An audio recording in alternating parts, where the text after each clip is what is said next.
Hello, welcome back to my channel. ఈరోజు కొబ్బరి బెల్లము శనగపిండితో స్వీట్ చేస్తున్నాను. ఇదండి, ఒక కొబ్బరి చిప్పని తురుముకొని ఈ మోతాదులో వేసుకున్నాను. ఆ మోతాదులోనే బెల్లం వేసుకున్నానండి. ఆ తరువాత ఈ మోతాదుకి ఒక ఏలకాయ అయితే సరిపోతుంది. నీళ్లు పోయకుండా చిక్కగా పాలు కాంచుకున్నాను. ఇదే మోతాదులో పాలు పోయాలి.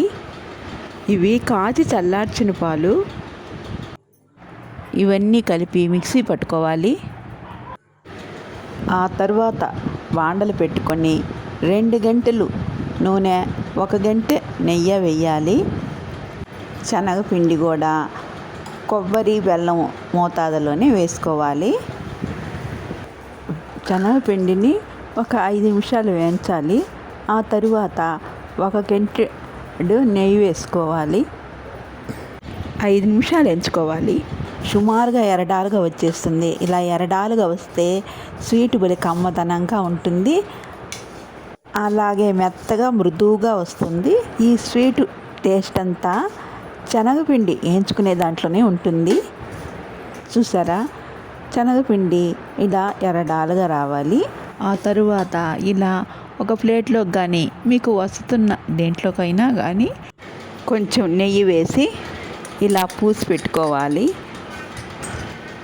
వేయించిన ఈ శనగపిండిలో కొబ్బరి బెల్లం వేసి మిక్సీ పట్టిన ఈ గ్రేవీని ఈ శనగపిండిలో వేసి 10 నిమిషాల పాటు బాగా ఫ్రై చేయాలి.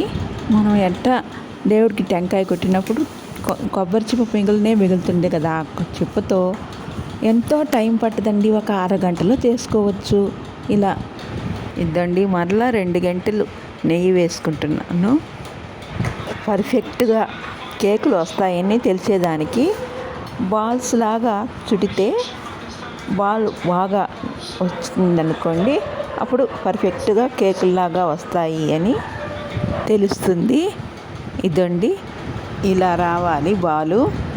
తరువాత తయారు చేసిన రెసిపీని ఇందులో వేసుకొని చదరంగా చదరపెట్టి తరువాత బాగా నునుపు వచ్చేదానికి గెంటుతో ఇలా కొట్టాలండి. మీ దగ్గర గ్లాస్తో అయినా కొట్టచ్చు, లేకపోతే గిన్నెతో అయినా అట్లా నునుపు వచ్చేదానికి. చల్లారేతలకి 6-7 గంటలు పడుతుందండి. ఆ తర్వాత చాకుతో కోసేసి ఇలా వాడిచ్చి ఇలా తడితే ఊరికనే పడిపోతుందండి. అసలు ఇవి తింటుంటే అచ్చం బయట కొన్న పాలకోలాగే ఉంటుందండి. ఎందుకంటే 1 లీటర్ పాలని చిక్కగా కాంచి పోస్తాను కాబట్టి పాలకో టేస్ట్ వస్తుంది. ఈ రోజుకైతే ఇంతేనండి. మరో మంచి వీడియోతో కలుస్తానండి. బాయ్ అండి.